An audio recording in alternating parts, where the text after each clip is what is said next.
నమస్కారం అన్న. అయితే నమస్తే. ప్రస్తుతానికి మన రాష్ట్రంలో హ్మ్, హ్మ్, ఎంపీ ఎలక్షన్ జరుగుతున్నాయి కదా. అయితే 3 పార్టీల నుంచి పోటీ చేస్తున్నాం కదా. ఎన్- రంజిత్ రెడ్డి గెలుస్తారంటారా?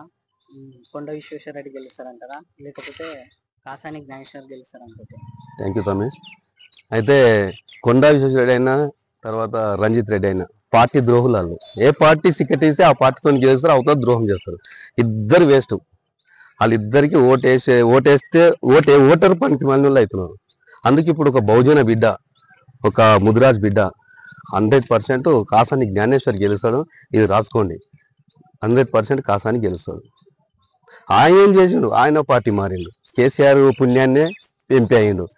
ఈయనేం చేసిండు? ఈయన కేసీఆర్ పుణ్యాన్ని వరంగల్కి వెళ్ళి తెచ్చి నేను పారాషూట్లా ఏం చేసిండు? పార్టీ మారిండు. దొంగలే కదా పార్టీ మారినాడు. ఇద్దరు అంతే, వాళ్ళు ఇద్దరు రెడ్డిలు.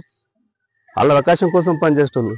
ఒక బీసీ బిడ్డ పేద పేదల కోసం పనిచేస్తాడని మేము భావిస్తున్నాం. అంతే.